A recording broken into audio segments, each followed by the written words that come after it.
Capítulo 5. Historia del exorcismo en el cristianismo. A comienzos de la era cristiana, en el ámbito del Imperio Romano existía el espiritismo practicado en diversas formas. Esas formas de espiritismo, así como los ritos iniciáticos de sacerdotes o sacerdotisas que a toda costa querían entrar en contacto y comunicación con las divinidades y genios, de por sí eran provocadoras de posesión.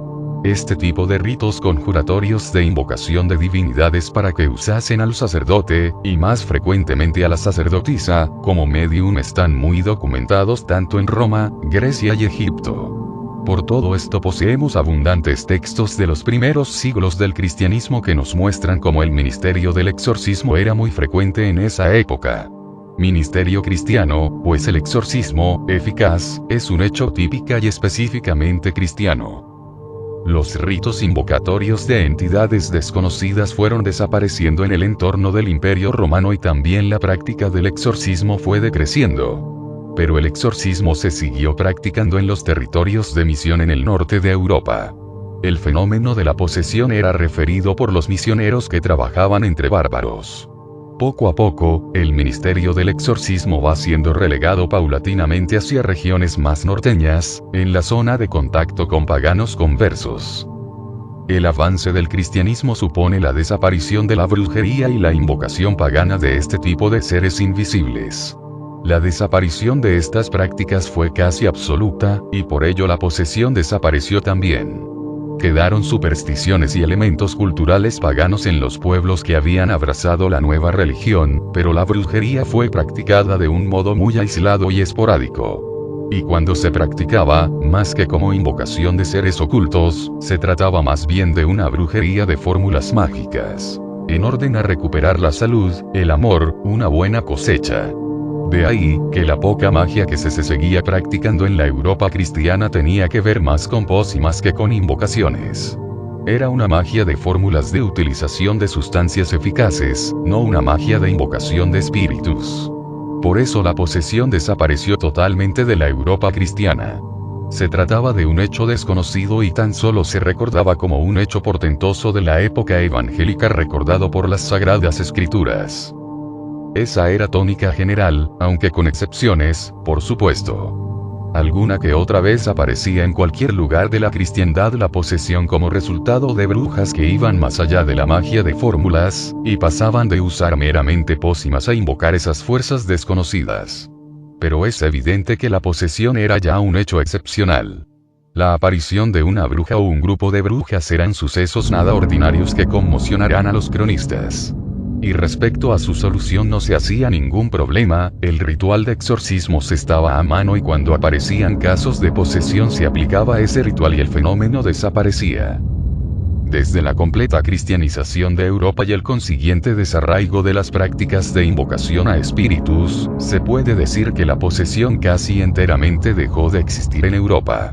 Tan era así, que a partir del siglo XVIII se va a asentar más y más en el mundo intelectual la idea de que nunca existió la posesión.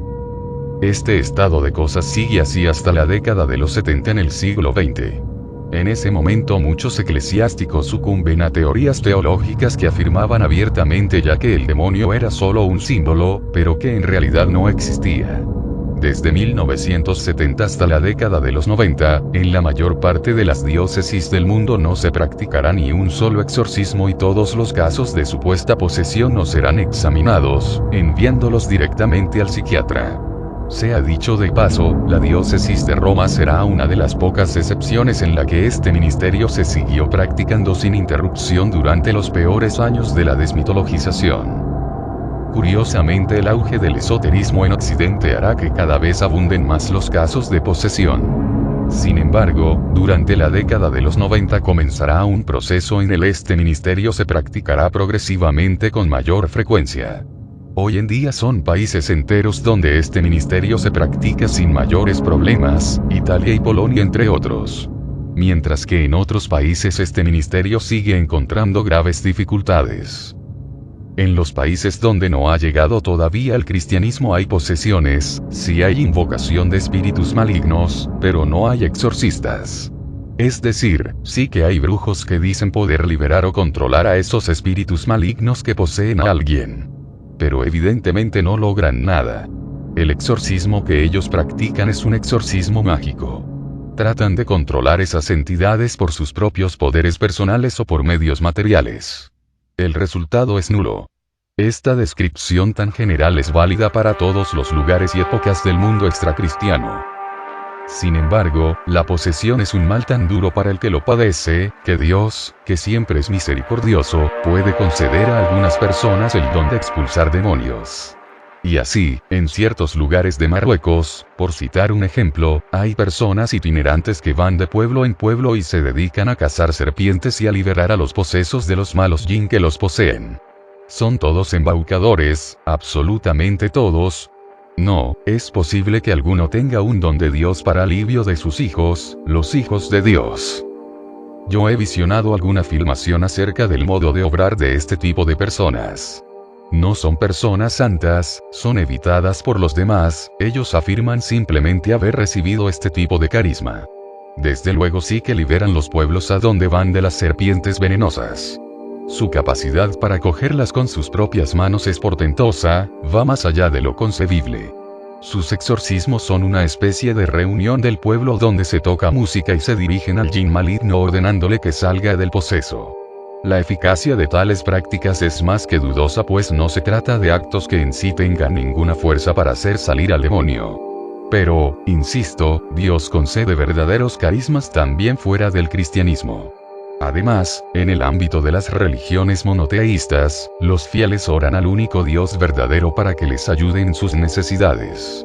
Es más lógico que en ese ámbito, Dios escuche esas súplicas y conceda con más abundancia este tipo de dones a algunas personas. En el ámbito del protestantismo, el verdadero creyente sí que tiene armas para hacer salir al demonio: su fe y la palabra de Dios. Pero carece de otras como son el óleo sagrado, las imágenes bendecidas, las fórmulas del exorcismo y de otras oraciones, por ejemplo, a la Virgen, carecen también de poder pedir la intercesión a los santos. Todo esto supone que emprenden una batalla con el demonio con menos armas. Pero la fe todo lo puede y aunque precisen de más tiempo, pueden sacar al demonio. Además, esta carencia de medios suele ser subvenida por el hecho de que en confesiones pentecostales suelen los exorcismos ser practicados en medio de celebraciones de oración con mucha gente asistiendo. La oración de tanta gente reunida, orando, cantando, pidiendo, es una fuerza muy poderosa, invisible pero poderosísima. Las iglesias ortodoxas cuentan con las mismas armas exorcísticas que los católicos, las oraciones a la Virgen, los sacramentales, el poder sacerdotal, todo. Suele ser practicado sobre todo en monasterios. Los sacerdotes que lo hacen se preparan durante una semana antes con oración y ayuno. Y después los ritos los suelen hacer varios sacerdotes a la vez. Sin embargo, la gran especialista en la materia del demonio y del exorcismo es la Iglesia Católica. No solo tiene misma la fe en Cristo que puedan tener los protestantes, no solo tiene las mismas armas que los ortodoxos, sino que además Dios le ha concedido los más profundos conocimientos teológicos que existen en el mundo acerca del demonio. La escolástica, y especialísimamente la angelología de Santo Tomás de Aquino, supusieron un despegue en el conocimiento de la naturaleza de los espíritus angélicos absolutamente desconocido para nuestros hermanos separados. Unos hermanos se quedaron anclados en la Biblia, otros se quedaron anclados en los santos padres, solo la Iglesia avanzó en la profundización del conocimiento de ese ser caído.